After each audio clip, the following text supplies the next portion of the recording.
Aku bersyukur kepadamu Bapa, Tuhan langit dan bumi, karena semuanya itu Engkau sembunyikan bagi orang bijak, orang pandai, tetapi Engkau menyatakannya kepada orang kecil. Betul? Berarti Bapa dong yang Tuhannya. Ayat 27 nggak dibaca?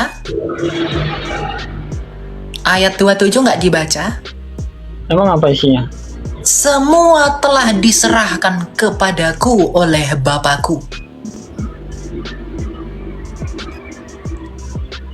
Ya seharusnya kan Bapa yang lebih tinggi daripada Yesus kan? Coba dibaca.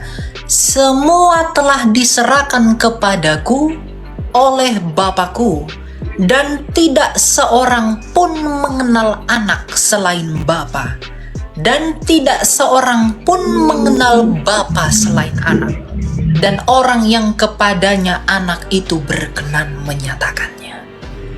Artinya apa? Kita tak mungkin mengenal Bapa tanpa anak, karena anaklah yang menyatakan Bapa. Karena anak itu di dalam Bapa, dan anak itu adalah firman-Nya Bapa, akal budinya Bapa sendiri, yaitu firman Allah. Yohanes 1 ayat 14. Firman itu telah menjadi manusia dan dinyatakan sebagai anak tunggal Bapa penuh kemuliaan.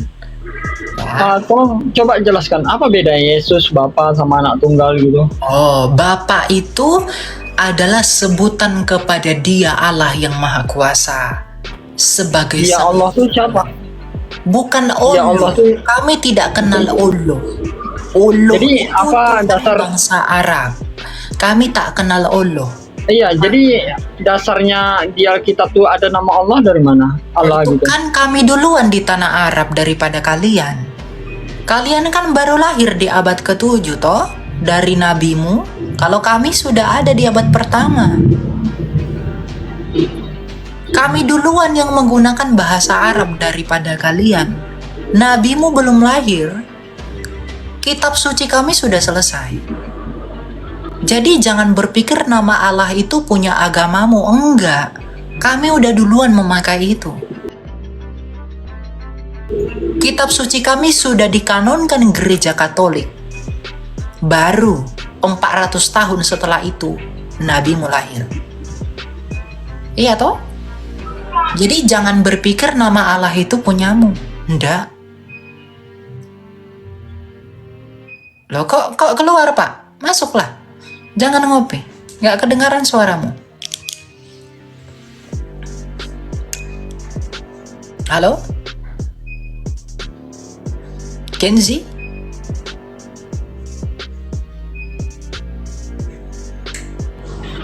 Halo. Ya, gitu ya. Bentar, Gitu ya, nggak bisa dilihat ya kalau keluar bentar ya. Nggak Nggak ada bisa. suaranya, Bang. Suara Bapak nggak masuk ke saya. Gitu. Enggak, saya bingung loh. Coba Anda pahami betul-betul Matius 11 ayat 25 nih. Berarti Yesus dan Bapa itu berbeda gitu. Ya memang Coba Yesus dan Bapa itu berbeda, Pak.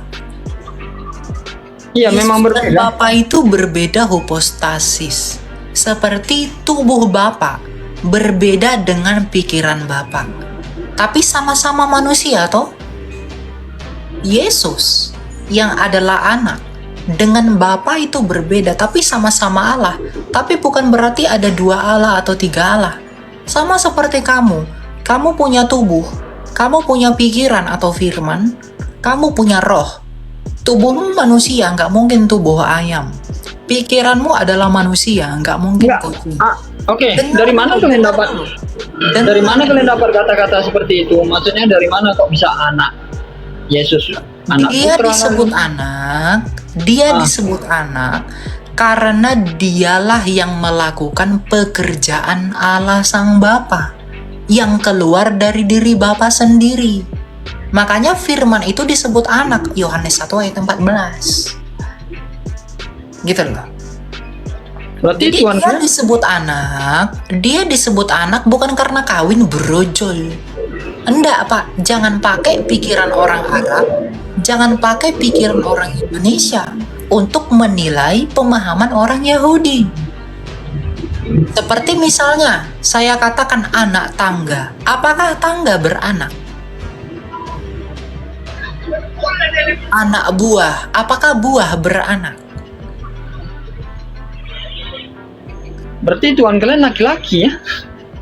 Loh, dia nggak laki-laki. Yesus berkata Allah, ya Allah itu roh, dan roh itu genderless, Pak. Terus yang sembah kan Yesus. Yesus kan laki-laki. Nah, Yesus kan inkarnasinya firman, inkarni di dalam daging. Itu untuk menggenapi bahwa yang dijanjikan itu adalah raja dari tongkat Yehuda sebagai Mesias yang disebut dalam Kejadian keturunan perempuan. Ya harus laki-laki. Oke. Dia tuh Yesus kan di tiang salib untuk menebus dosa umat manusia kan katanya ya kan? Menebus manusia dari dosa. Menebus manusia dari dosa. Sedangkan yang disalib waktu itu ada 3 orang. Kenapa yang teman gua tuh nggak dianggap Tuhan gitu? Loh, Yesus kan disalib bukan karena kesalahannya. Yang 2 orang itu kan karena kesalahan mereka. Yesus, apa kesalahan Yesus? Pengadilan Roma aja nggak bisa membuktikan Yesus bersalah, Pak. Oh, berarti kalau memang Yesus nggak bersalah, itu kenapa dipaksa gitu? Ya, itu desakan politik orang Sanhedrin. Sedangkan Yesus nggak mau sebenarnya disalib kan? Siapa mengatakan Yesus nggak mau disalib? Ketika Petrus menghalangi penyaliban, Yesus nggak mau. Yohanes 10 ayat 17, Yesus berkata, Aku memberikan nyawaku dan berkuasa menerimanya kembali. Jadi Yesus datang ke dunia ini memang untuk mati. Terus mengalami kematian. Terus Yesus pasrah gitu. Ya, dia kan datang karena kerelaan hatinya untuk menjadi korban yang sempurna. Ya, terus dia menyerahkan diri dia gitu. Betul. Sedangkan dia aja disiksa, katanya disiksa di filmnya saya lihat kan kemarin. Ya, memang betul. Iya, dengan berat hati dia, dengan berat hati. Enggak ada. Tapi dia ngapain dia bilang minta apa? Dalilnya Yesus berat hati di mana ya? Enggak, maksudnya dia dengan enggak, itu asumsi. Kalau enggak ada dalil, asumsi itu. Bukan enggak ada dalil. Ini dia kan udah kasih dalil Yohanes. Kalau tidak dia enggak mungkin disebutnya Eli Sabatani itu. Loh, Eli lama Sabatani itu kan Yesus mengutip Mazmur 22. Apa? Yesus mengutip Mazmur 22.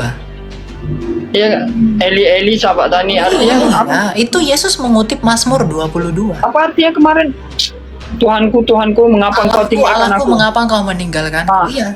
Itu untuk menggenapi nubuatan di Mazmur 22, Pak. Bukan maksudnya? Karena Yesus enggak rela, enggak mau, enggak. Tapi karena dia ingin membuktikan bahwa dialah Mesias yang dinubuatkan oleh Raja Daud itu. Bahwa nanti Mesias itu akan berkata, Allahku, mengapa engkau meninggalkanku? Dan Yesus sebagai Mesias yang benar mengungkapkan itu dengan mengutip Mazmur 22 itu. Terus yang menyambut nyawa Yesus siapa? Nggak ada yang cabut nyawa. Yohanes 10 ayat 17. Dia kan manusia. No. Di iman kami kematian itu, Pak, karena dosa, Pak. Bukan karena Tuhan cabut-cabut nyawa, Pak. Iya, jadi yang nyambut nyawa manusia ini siapa? Nggak ada yang mencabut nyawa. Nggak ada. Terus kalau kami mati, misalnya Anda mati, siapa yang nyambut nyawa Anda? Saya mati itu karena memang dosa saya, karena tubuh saya udah nggak sanggup lagi dan sebagainya. Jadi nggak ada Tuhan yang nyambut, bukan Tuhan yang nyambut. Tuhan itu menciptakan manusia untuk hidup, bukan untuk dicabut-cabut nyawa. Berarti yang mematikan siapa? Nggak ada yang mencabut nyawa, Pak. Terus gimana sih? Ya jangan samakan dong Tuhanmu dengan Tuhan saya. Enggak, maksudnya oke lah, yang menghidupkan kita nih Tuhan, Anda bilang kan? Betul. Berarti yang mematikan kita siapa? Saya tanya Anda kembali. Berarti Tuhanmu menciptakan kamu untuk dicabut nyawanya? Bukan gitu, Mak.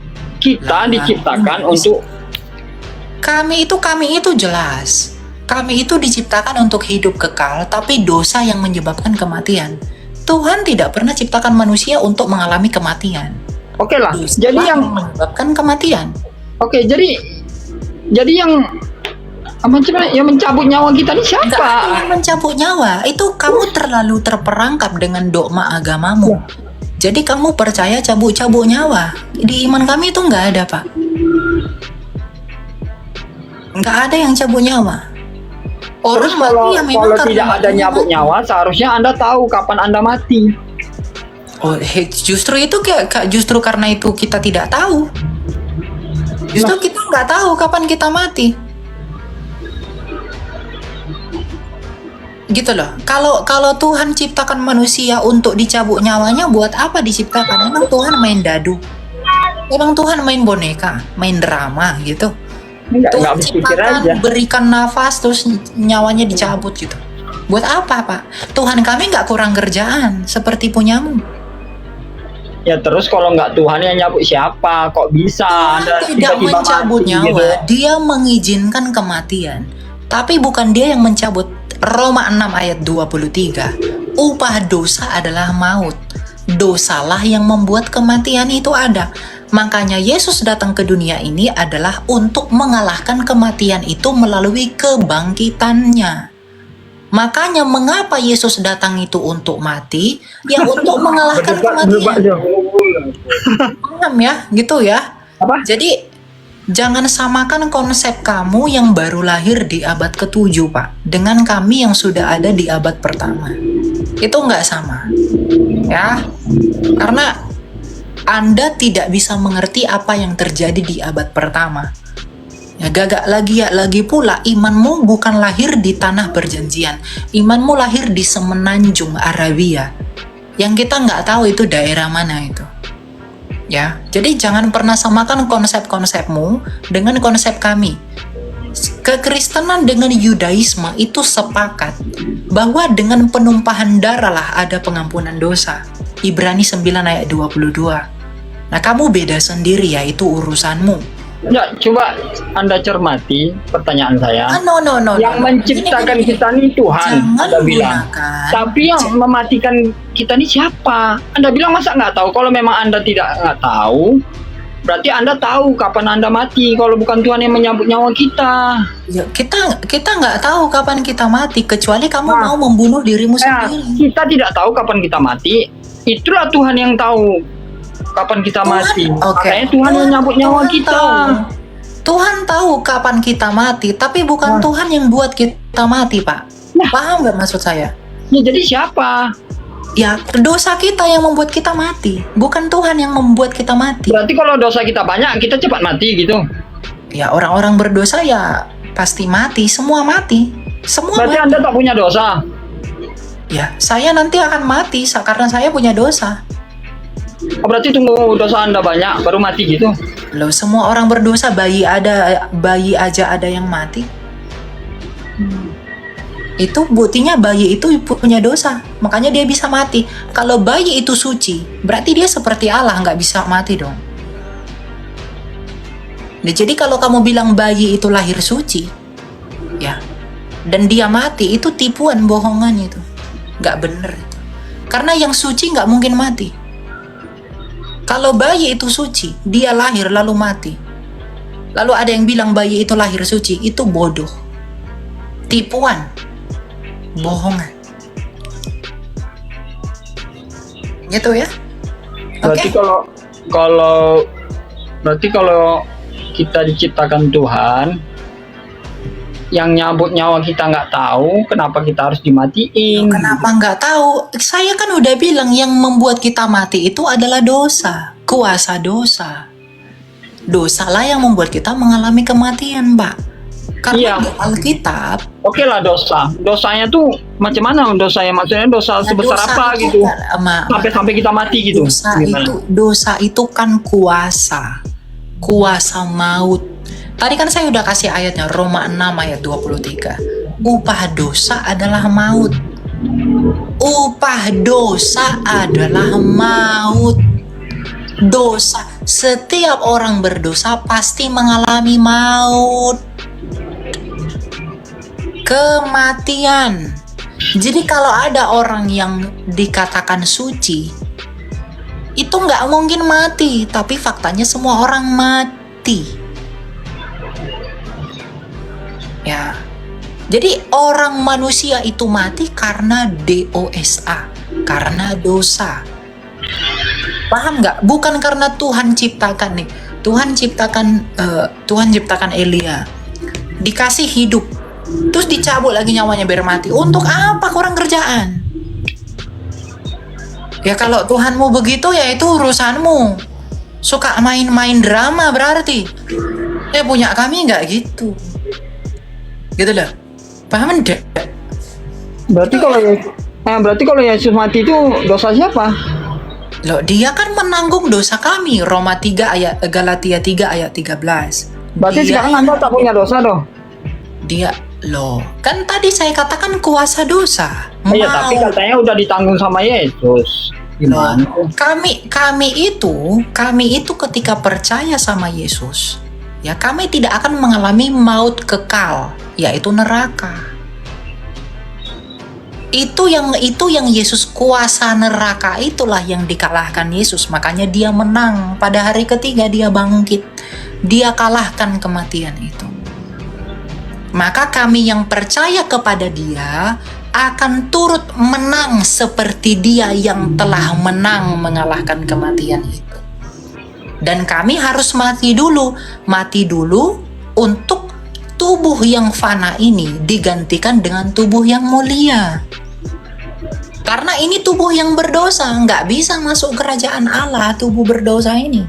Tangan saya ini adalah tangan berdosa, badan saya ini. Maka ini harus mati dulu agar bisa digantikan dengan tubuh yang mulia, sama seperti tubuh Tuhan yang mulia, tubuh Yesus Kristus yang telah bangkit itu.